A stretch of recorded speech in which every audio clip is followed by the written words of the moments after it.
Hello, ladies and gents. It's Justin Johnson.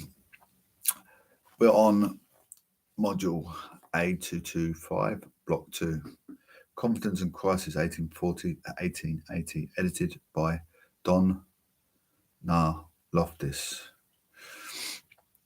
I want to guide youth today, young teenagers, mature teenagers, young adults, OAPs. Look at the better in your circumstances, keeping your mind occupied, broadening your horizon. Get yourself into some form of study. It's good, isn't it? Getting yourself in some form of study. Maybe you want to become a writer. Maybe you want to become a writer, a correspondent. Someone that writes emails, perhaps. Someone that writes journalism. Someone that writes on history. Someone wants to narrate stories about past and present events. Reading is very important in today's modern society. Page 184. Teaching the younger figures, especially Pet Parson and his wife, and a chorister and highly romanticised, if not effeminate. The Wesleyan minister is portrayed in plain dress and in a way that suggests he lives an ascetic life. The Salvation Army officer is shown in his uniform, with his hand in the air, as if demonstrating enthusiasm in his preaching. This illustration is a satirical or mocking portrayal of the social and cultural divisions with the broad categories of church and chapel. Cruikshank has helped what we think are widely held views about Anglican and nonconformist characters and is exaggerating them from comic effect. That said, his depiction reflects a broadly accurate view of the two groups. The Church of England did tend to represent the more affluent section of society, but it is more secular positions such as churchwarden were often occupied by local working men. The portrayal of Pet Parson reflects the widespread impression that Anglican clergy were becoming increasingly feminized. Nonconformist clergymen did wear plainer dress, although it became more elaborate as the century progressed. The Salvation Army was founded in 1865 as a breakaway Methodist group and did not represent a more enthusiastic band of religion practices. The Lady Sunday School Teacher, however, demonstrates an aspect of shared religious culture. Sunday schools and the middle class ladies who taught at them were a common feature of religious life within all mid-century denominations. The idea of a basic division in British society between church and chapel is a very important one, but it needs to be qualified in two respects. First, the division only really operates in England and Wales. In Scotland and Ireland, religion divided along very different lines. In Scotland, the fracture points were between different types of Presbyterians, while in Ireland it was a Protestant Catholic relationship that caused religious conflict.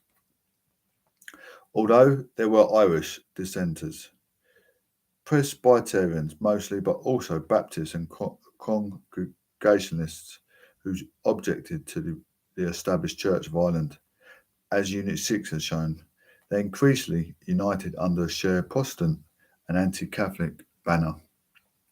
Second, the mid-19th century witnessed a growing influence of three distinct theological ideas of all movements: Evangelicism, Catholicism, and liberal theology, each cut across the church chapel. Divide and blurred these traditional religious alliances.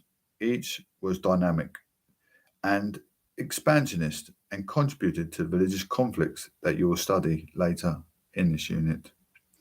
Three religious ideas.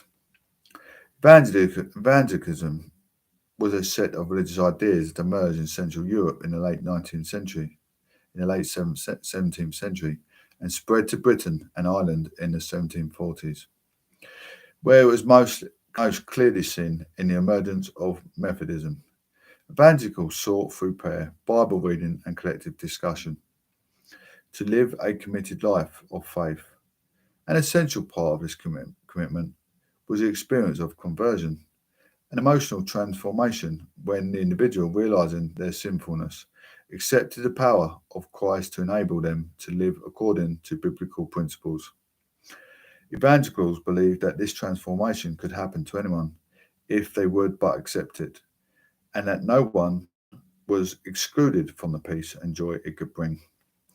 Those who adopted evangelical principles, therefore, pursued a life of both person and active piety. Reading the Bible, attending church were key priorities, as was prayer, performed both as an individual and with family members, and other supplementary religious meetings, such as Sunday school and midweek Bible classes. Evangelicals were prompted by the interpretation of the Bible to seek the conversion of others, and so they were keen supporters of outdoor preaching, revival meetings, tract and Bible distribution, and missionary activities such as the exhibition shown in figure 11.4. Evangelicals were also driven by their principles to care for the poor and to work for the wider reformation of society. William Wilberforce, 1759 to 1833. A key figure in the campaign to abolish slavery, whom you encountered in Block 1. In the campaign to abolish slavery, and Lord Shaftesbury, who spearheaded the factory reforms of the 1840s, were both evangelicals. However, evangelicals emphasised on the Bible that it was inspired by God, that it was an emphasize on the Bible that it was inspired by God, that it was inerrant, and that it should be read literally, made it difficult for them to accommodate alternative perspectives. Evangelicals were particularly hostile to Catholicism and to any challenge to Orthodox Christian doctrines, such as the Trinity, the divinity of Christ, and the existence of the character of Satan and hell. While evangelicals were synonymous with Methodism, they were also increasingly influential within the Church of England and in the older dissenting denominations. These changes did much to bring Methodism and old dissenters together. Evangelicalism was an important source of non-conformist unity, attracting, as it did, the emerging middle classes. It became the most influential of all these new religious movements. The second set of religious ideas to expand during the time was Catholicism. As you have already seen in Unit 6, many of the legal abilities against Catholics have been removed in the 18th and the early 19th centuries. Catholic emancipation passed in 1829 enabled Catholics to sit as members of the Westminster Parliament. With these new rights, Catholics were able to adopt a greater public presence both in Ireland and in Britain. The Catholic community began to grow in confidence, size and status. The rapid influx of the Irish migrants in the late 1840s put considerable pressure on what had been, up until then, a very small elite English Catholic community. Grassroots Catholic clergymen worked heroically, especially in working-class urban areas, to resource and to support these emergent Catholic communities. Parsons, 1988. Catholic beliefs and practice were given a significant boost by the emergence of the Oxford movement within the Church of England, led by the clergyman John Keble, 1792-1866, and John Henry Newman, 1801-1890. It sought to return the Church of England to its pre-Reformation roots and to emphasise the Catholic origins of its doctrines and practices. In 1833, prompted by the Whig government's proposal to reform the Church of Ireland, they started to publish tracts for our times, a series of books and pamphlets that articulated their reformist agenda, Tractarians, as they become known, were behind widespread shift within the Victorian religion toward more Catholic styles of practice, which were often termed high church. This was seen most clearly in the architectural shift towards the Gothic, which influenced the construction of almost all Anglican and even nonconformist buildings in the 19th century. The Oxford movement initiated the widespread reconfiguration of the Anglican church interiors, the adoption of more uh, elaborate clerical vestments, and in return to abandon Catholic rituals such as incense and plain chant. The third movement of the religious ideas was a growth of sceptical or critical attitudes towards religion, inspired by the secularist ideas of Thomas Paine, 1737 to 1809, and the French Revolution, and coming out of the radical politics of the early 19th century. New secular societies were formed. Their working class members were atheists, arguing that there could be no God if there was poverty and hunger, and that the churches were agents of hypocrisy and oppression. Instead, they advocated a new creed with faith based on humanity. In the here and now, such ideas were deemed to be dangerous and were illegal. In the 1840s, working class secularists such as Charles Southwell, 1814 to 1860, and George Holyoake, 1817-1906, were arrested and imprisoned for blasphemy. Public expression of disbelief became acceptable only in the late 19th century. This was because many middle class people also started to have doubts about their religion. Starting in the 1830s, a number of intellectuals such as George Eliot, 1890 to 1880, Charles Darwin, 1809 to 1882, Alfred Tennyson, 1809 to 1892, and Harriet Martineau become too articulated their objection to traditional Christianity. They were uncomfortable with the idea of hell and the doctrine of everlasting punishment. They struggled with the notion of substitutionary atonement, which holds that salvation comes only through the sacrificial death. I'll answer in a minute.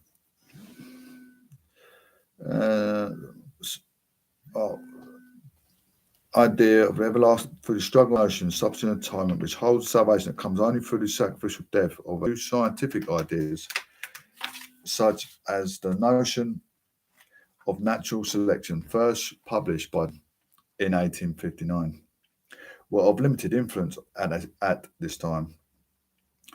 For middle class writers, lawyers, doctors, engineers, and politicians, it was their high moral sensibilities that provoked these doubts and encouraged them to explore new thinking and adopt a liberal theology position. The middle class honest doubt, as it is sometimes called, added to the pre-existing liberal trend within the Church of England known as the Broad Church movement, and found common cause with the long-standing nonconformist tradition of Unitarianism, a theological position that rejects the divinity of Christ and thereby the doctrine of the Trinity. Unitarians, although always small in number, become a significant intellectual and social movement from the 1840s onwards. You will learn more about them at the end of this unit. Starting in the mid-19th century, then growing numbers of middle-class liberals began to express their doubts about traditional points of Christian theology and the Bible. They were extremely controversial views at the time, but they were the start of a growing acceptance on the part of a state and a wider public of religious diversity, shared aspect of everyday religion. Despite the very obvious divisions within the mid-Victorian religious landscape, there were many areas of everyday religious practice that were common to everyone. One was the Bible. According to Timothy Larson, the Bible was the strongest and deepest cultural resources that the people had in common across society. Larson, 2013. It was a basic school text and used to teach reading and literacy in Sunday and other schools.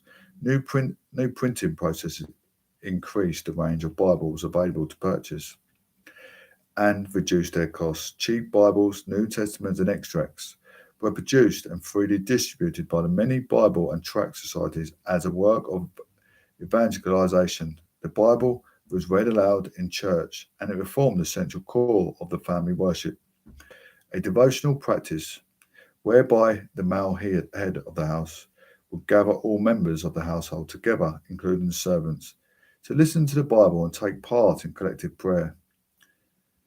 As depicted in figure 11.6, the Bible would also have been read alone as part of a personal religious study. This exposure to the Bible meant it came to provide an essential set of metaphors and symbols that everyone recognized in Larson 2011.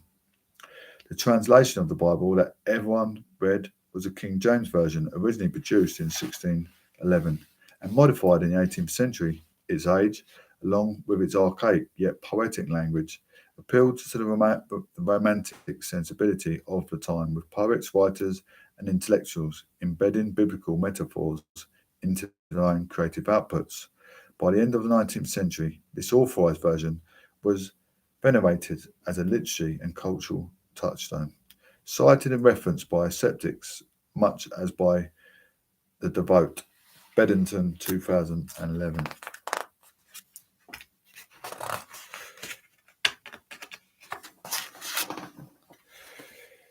Another aspect of a shared religious practice was the experience of Sunday. By 19th century, changes to legislation meant that most people had Sunday off and could stay away from the church if they wanted to.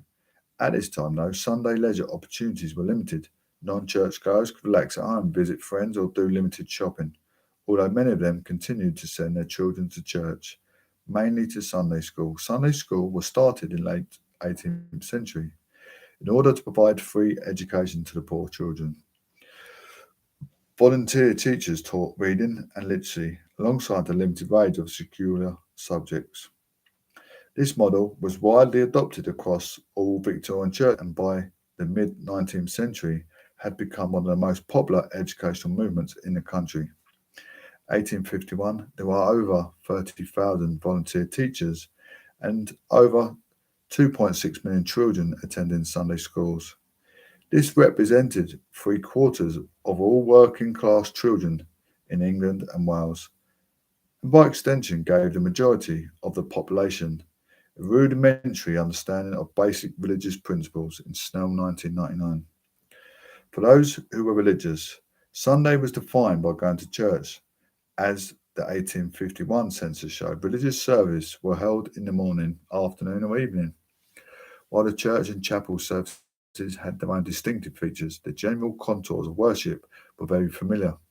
In the early 19th century, church services were dominated by lengthy sermons and, apart from the singing of metrical psalms, there would have been little opportunity for congregational participation. As the century progressed, however, worship became more elaborate and participative. Church buildings and their interiors become more formal and elaborate. Services and sermons become shorter and service books, and set prayers become common. As Charles Cashdollar points out in his study in the 19th century British and American nonconformist congregation, worship became less focused on preaching and more focused on providing a colourful experience for those in the pews. Cashdollar 2000. Turn to 11.1. William Howell White, a nonconformist Sunday, 1881, located at the end of unit. This is an extract from the autobiography of Mark Rutherford. Rutherford was a pseudonym of the Congregationalist minister William Howell White, 1831 to 1918, who in the 1800s wrote a number of books that were broadly critical of the nonconformist tradition. Here, White describes his memory of a typical nonconformist Sunday, probably dating from the 1830s. What did White find so unpleasant about the Sundays of his childhood? White seems to have a dislike how rigid and austere that the day was. The food was also cold. The reading material was restricted, and even letters were not to be opened.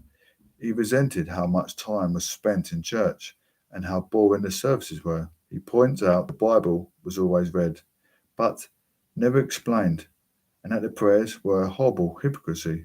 He was also critical of the sermons, saying they all followed the same format and helped on the same gloomy themes.